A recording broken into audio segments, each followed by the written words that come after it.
I think there's a point in your healing journey where you stop trying to convince other people to do the right thing.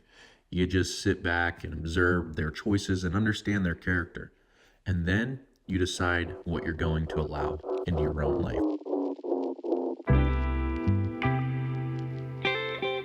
What is up, my dear friends, and welcome back to another solo episode of Honey, I'm Home. Today, we're going to be talking about how you can begin to establish a healthier relationship with yourself, especially when you feel like you've lost yourself.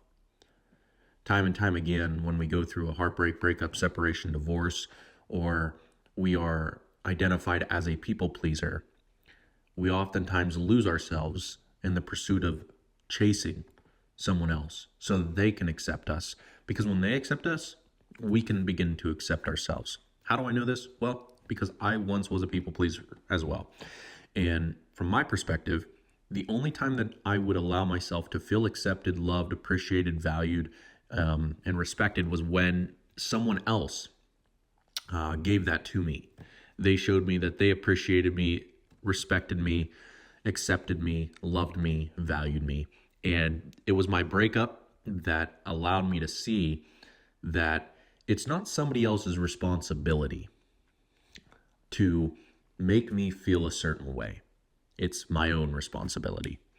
And when I decided to flip that, and I started to seek within my own self-validation, respect, appreciation, acceptance, my whole world began to change. And this is one of those moments in life where it's a staple, foundational piece of wisdom that I highly recommend you find within yourself. Because anytime that I've started to look up to someone and allow them to validate me, they always fell short. Most people will fall short. And this is something that you've got to get used to, because God created us in a way that we are not to be perfect. We are not perfect creatures. We're sinful creatures. And to be honest, we let ourselves down. And if we know that we let our own selves down, we are damn sure going to let somebody else down. And someone else is going to let us down. Because ultimately, we didn't realize that the work that we needed to do was inward. We were always pointed in positions to where if you want to be valid and accepted, think about it. If you want to be valid and accepted between, let's just say middle school to high school to college, you had to learn how to fit in. Fitting in is not a good thing in my eyes. It's a matter of fitting in means that you're forcing yourself to be someone who you're not in order to be accepted by others. This is going to be the downfall to the respect that you have toward yourself. And if you're trying to fit into a group, like I remember middle school, high school, college, always trying to find that social groups that I could fit into. And oftentimes it led me to do things that I myself disagreed with and be influenced in ways that I didn't want to be influenced. But in order to be accepted by the social group, I had to participate. Because if I didn't, I wasn't cool. I wasn't loved. I wasn't valuable. I wasn't accepted. And this oftentimes caused a lot of turmoil and self-loss. The more that I walked away from myself by pursuing other people to appreciate me, the worse that I felt. It was weird because I always thought that chasing after people and getting them to love me, to accept me, was what would bring me happiness. But even when I had their moment of self-validation, where they validated me in something that I did, I remember the happiness that I felt, the sense of accomplishment that I felt would be quickly lost. So there wasn't really a long form of, consistent happiness and respect. And chasing other people is a waste of time.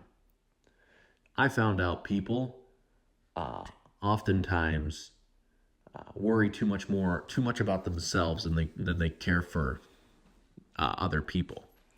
And when I stopped allowing myself to chase the validation of others, it allowed me to open up my mind and my heart to accepting who I am and loving me for me and loving my thoughts for my thoughts and understanding that I'm not responsible for anyone else's opinions of me, I'm responsible for my own opinion of myself. And as long as I know that I'm living in alignment and truth to myself, I can live a happy life. And I think this is important to understand because a lot of individuals that I speak to or I coach on a weekly basis or who message me on throughout my social media DMs often find themselves completely lost and broken. And they believe that the only way that they can ever feel that sense of happiness and acceptance, love, value, and appreciation is by pursuing the very thing that broke them, by pursuing the person that broke them, by pursuing the very broken person who ended up breaking them. Listen, hurt people, broken people, break people.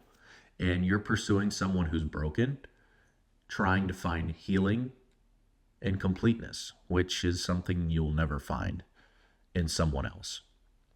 And to be honest, I don't even know if it's something you'll find within yourself because you know your faults. But then you learn, if you know that you're always falling short to your expectations and that you know what your problems are, you might find it hard to love yourself. But you know what's really cool about what I believe in? Now, I'm not forcing this upon you, but this is just something that has helped me in my journey toward finding my authentic self and being okay with who I am, is that I don't need to love me in order to accept me when I know that there's a God that loves me and accepts me unconditionally for who I am. Just like a dog accepts you for who you are and for your mistakes. You know, my wife and I have a dog, and it's her name's Luna. And, you know, I learn a lot from Luna because she loves and accepts who we are as we are without trying to be anything and everything that we are or are not. And I feel like that's something like God. And I believe that I don't need to love me in order to feel whole because I have a God that loves me wholeheartedly. Now, this isn't to deter you from your own faith or your own belief, but it's allowing you into my world and what I decide to believe in and put my faith in. But ultimately, my friend, listen, if you're struggling to build a relationship with yourself, you've got to allow yourself to disconnect from chasing other people's validation in order to feel good about yourself. You can learn to accept yourself unconditionally, being like, hey, this is who I am. And that's okay. I'm learning. Life is nothing but a journey that you're just always trying to figure things out, trying to figure yourself out. But how can you begin to figure yourself out if you don't spend time with yourself? If you're always chasing distraction, relationships, drugs, alcohol, fun, heightened times, video games, movies, social media, it's hard to really get to know who you are as an individual when you don't get to spend intentional quality time with yourself. So I believe if you want to build a better relationship with yourself, you need to do this one thing. Spend high quality time with yourself and choose who you want to be. And then stop allowing yourself to chase validation from other people. You don't need other people's acceptance in order for you to accept yourself. You just got to understand that the way that you begin to love yourself is by understanding who you want to be and then continuously showing up as that person as consistently as you can. It's not some crazy philosophical hardship thing to do. It's if you state that I am a happy, loving, successful, wealthy, kind, calm, confident individual, you need to then back up habits that are in alignment to who you say that you are. That's all that you're forgetting. You're forgetting that you don't need someone else's validation because all people are broken and most people can't love themselves, let alone trying to love you. Once again, it can be very challenging for us to feel loved, valuable, and accepted when we continue to chase other people's love, value, and acceptance. But what we need to do is just turn inward. So that's what I'm asking you to do today, is just turn inward. Look within yourself and say, have I been living the way that I want to live, showing up the way I want to show up, feel the way I want to feel? You know, you are the one that's responsible for your own emotions. People make you feel a certain way. They actually don't make you feel a certain way. They might trigger you, But once again, the trigger will cause an emotion, but you are the one who's allowing yourself to feel that emotion, not them. They're not in control of your emotional state, you are. So to build that yourself back up and to find yourself and to love on yourself, like I said, my friend, don't think that you need to find validation, acceptance from others, because it quickly flees away. Most people that you want that from are too busy or too unaware that that's their responsibility. Have you ever voiced that to someone? Like, isn't that a crazy thought? Have you ever voiced the fact that, hey, I rely on you for my happiness. You need to give me my happiness. And the only way that I can feel happy is if I'm with you, so make me happy. That's kind of what you're saying to other people without saying it. And it's disgusting. It makes me feel disgusting even saying that. Like, could you imagine going up to somebody and being like, you're responsible for my happiness, and if you don't make me happy, I'm going to be miserable and it's your own fault? Like, what are you talking about? But have you ever allowed yourself to really just say that out loud and communicate that internal dialogue that you are believing is true, but when you say it to someone else, you feel like an absolute weirdo? Like, you know deep down that it's not their responsibility. I would look at you and be like, what are you talking about? I can hardly manage myself, let alone try to, manage you. Like, I tell my wife, like, honey, go find something that makes you happy and pursue the snot out of that thing. Right? She started a coffee business. It's called Life Over Lattes, and she's doing like 40 deliveries each and every single weekend out of our house, which is pretty cool just for like a quick startup.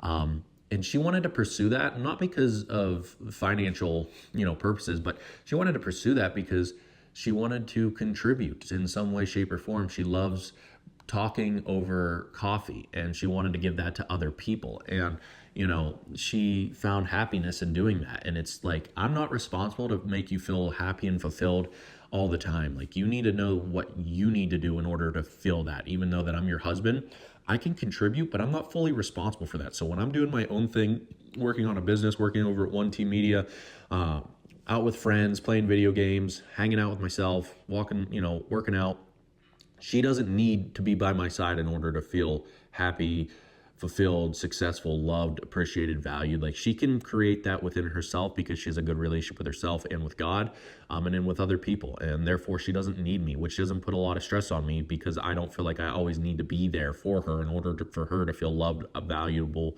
appreciated, and respected. Like, she knows that that's what I believe because of the way that I constantly show up for her. But when I'm not with her, she still doesn't need me to make her feel that way because she can make herself feel that way. God can make herself feel that way. And it's just a good thing. So when I am not responsible for my wife's happiness and she knows that, there is a pressure release. It allows me to be myself. And it's like, I'm not doing this because it makes you happy. I'm doing this because it makes me happy. And in doing that, it'll actually make you happy because I am feeling happy myself. And then if I have happiness within myself, I can make you feel happy. Listen, you can't squeeze a lemon and get, orange juice out of it. And that's why I think it's so important for you to find out your own self-validation, either through yourself, through God. Because here's the thing, is when you start to feel happier about who you are, you'll have more happiness to give. And it becomes this beautiful dynamic of a loving relationship with yourself, others, and everything in between. And, the secret to fulfillment in life is to first find what's fulfilling to you, pursuing that consistently, and then allowing your pursuit and your fulfillment to be rinsed out of you by giving it to other people, giving them a glimpse of hope, love, excitement, appreciation, value, But ultimately, man, I just want to say that I think that it's time for you to double down and take care of you. I think it's time to double down and not seek for validation outside of yourself and figure out how you want to feel, who you are, and start creating habits that are in alignment to that. That's going to be so important. And if you pursue that for the next 30 days, 60 days, 90 days, you're going to start to feel happier about you. The less that you have to rely on others to bring you happiness, the more happier you'll become and the more stability within your own self that you will have. I'm not waiting for you to validate me, to show me that I am worth something, because here's the truth is God put me on this planet because I'm worthy of being on this planet, because I have value.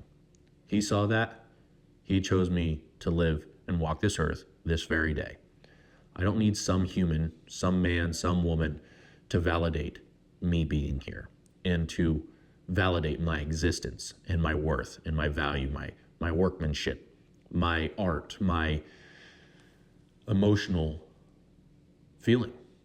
What I need is to allow myself to be me and to love that version of me so I can continue to stabilize happiness within. And that's exactly what I do. And that's what you need to do. So if no one's hasn't told you yet, your ex, your partner, your friends, your family, your coworkers, your investor, your whomever, neighbor, they are not to make you feel how you want to feel. They are not responsible for your happiness or fulfillment in life. My dear friend, you are. So if you found this podcast helpful, encouraging, supportive, and are uplifting, be sure to share it out with 1, 2, or 3 of your friends. And I just appreciate you being here with me. Honey, I'm Home is about helping you on your relationships, leadership, and personal growth and development. Honey, I'm Home is about you being able to become the version of yourself that you want to be inside your own home so that you can create happiness within yourself and within your home. Because I do believe that if you have a happy home, you can have a happy heart. And if you have a happy heart, you can have a happy life. And Honey, I'm Home is like always being that version of yourself that you're excited to be. You know, it's like, hey, honey, I'm home. Excitingly saying like, I'm home and I'm here. And where I am, home is.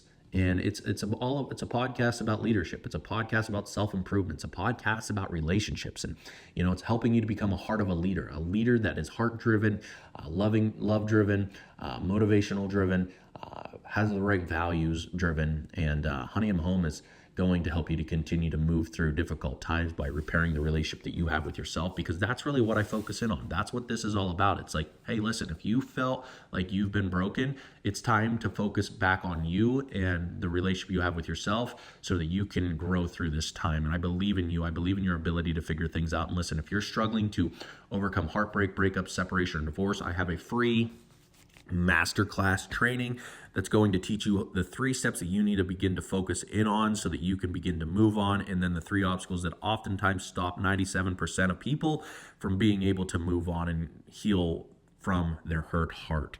So once again, you can check that out in the show notes below. My name is Tylerjoestratton, and this is Honey, I'm Home.